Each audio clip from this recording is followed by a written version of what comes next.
Bonjour à tous, ravi de vous retrouver sur la chaîne YouTube Micronutrition en capsule. Aujourd'hui, on va donc faire la 5e capsule de la série L'alimentation fonctionnelle. Et alors, j'ai décidé de vous parler du petit déjeuner. Alors, pour comprendre ce qui est intéressant de manger au petit déjeuner, on va s'intéresser à la chronobiologie alimentaire. Alors, la chronobiologie alimentaire va permettre d'optimiser notre santé physique et psychique en privilégiant certains aliments à certains moments de la journée. Effectivement, suivant le moment de la journée où vous apportez un aliment, il ne va pas se métaboliser, il n'aura pas le même devenir, il ne va pas se métaboliser de la même manière. Alors, pour ça, il faut s'intéresser un peu à la synthèse des hormones ou encore des neurotransmetteurs que l'on a au cours de la journée, donc qui ont des variations cycliques et notamment des variations sur 24 heures. Donc, on va s'intéresser à ces variations.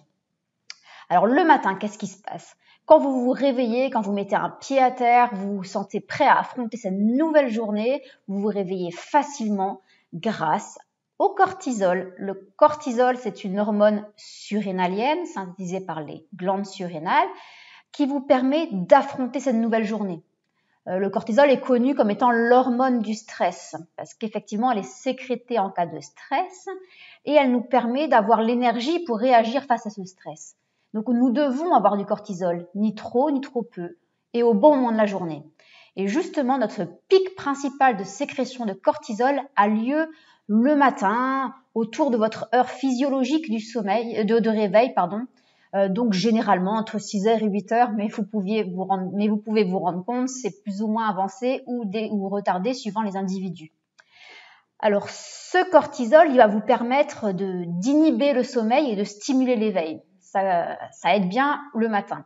Il vous permet également d'avoir une bonne tonicité musculaire puisqu'il va amener du calcium dans la cellule qui va aider à la contraction de la fibre musculaire.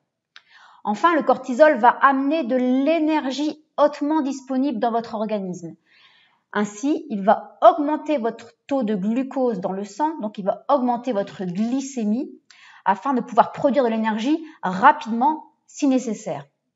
Donc, avant même toute prise alimentaire, votre cortisol vous permet déjà d'apporter des substrats énergétiques, glucidiques.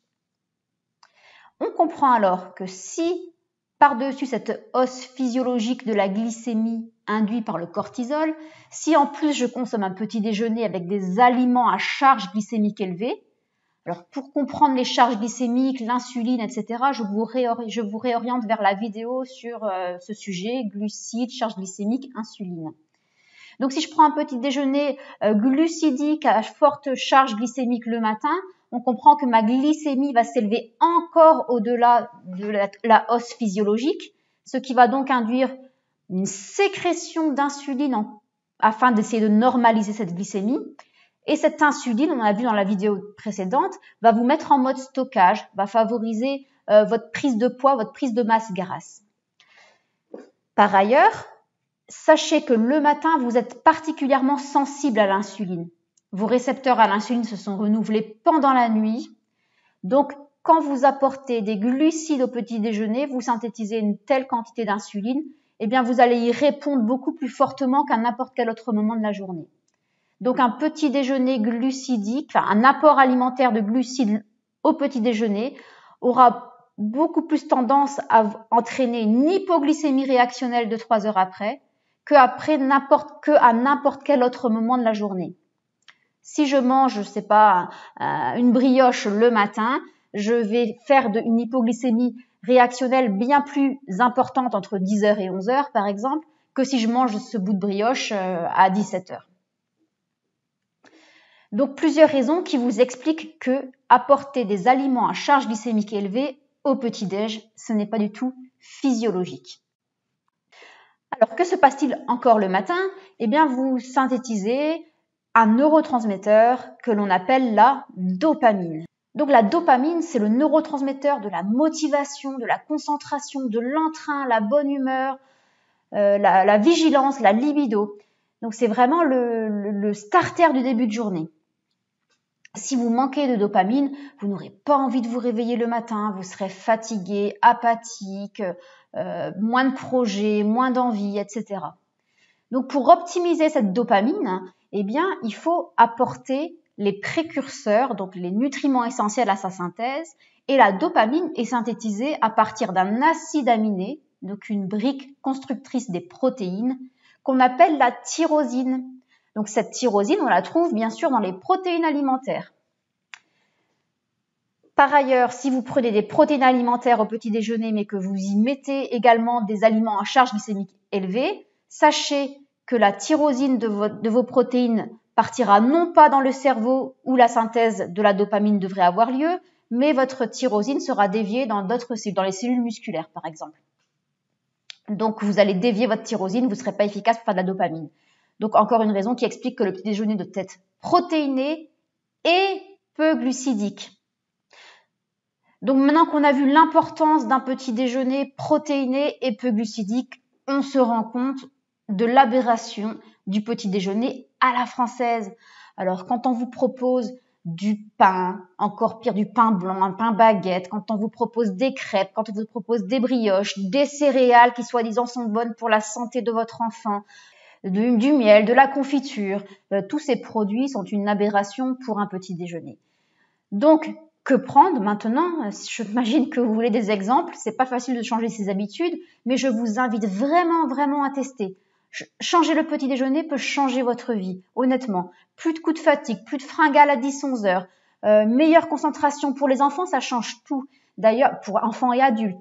Donc, des exemples. Alors, vous pouvez prendre par exemple des œufs le matin, des œufs, pourquoi pas à la coque ou mollets ou au plat. Donc j'imagine certaines personnes qui font des grands yeux derrière leur ordinateur puisqu'on vous a dit attention, vous avez du cholestérol, ne mangez pas plus de 2-3 œufs par semaine.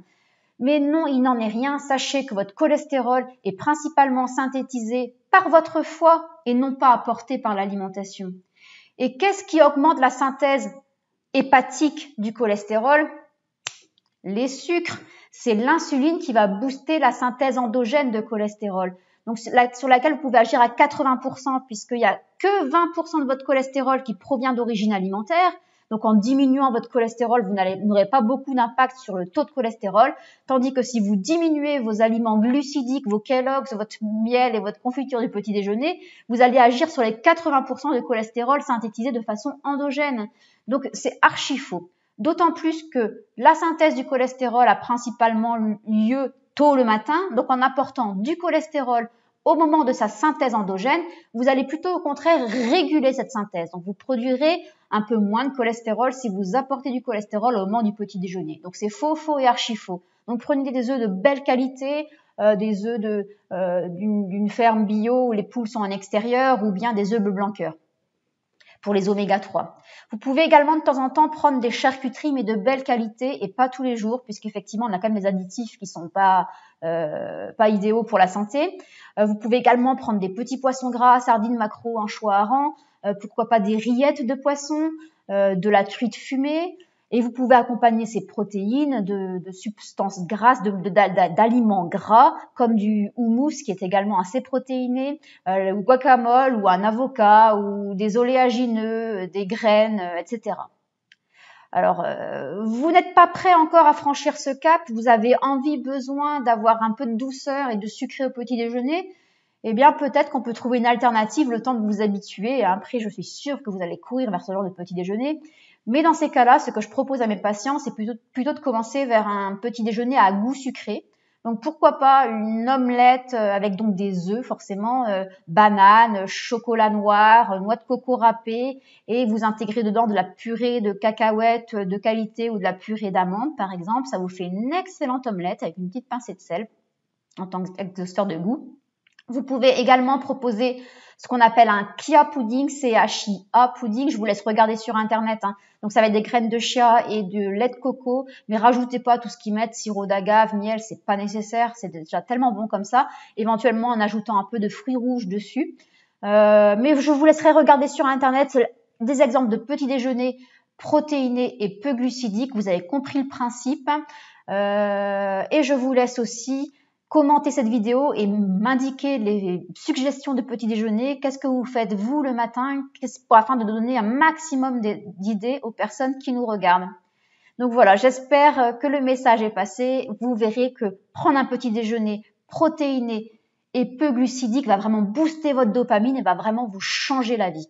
Alors, je vous remercie pour votre écoute, pour votre fidélité. Donc, n'hésitez pas à commenter, à partager, à liker et surtout, abonnez-vous à notre chaîne pour être informé des prochaines vidéos. La prochaine fois, nous allons rester dans la série l'alimentation fonctionnelle et encore la chronobiologie alimentaire et nous intéresserons plutôt à l'alimentation de fin de journée afin d'optimiser la synthèse de sérotonine et de mélatonine pour être plus serein, pour lâcher prise et pour mieux dormir. À très bientôt, merci.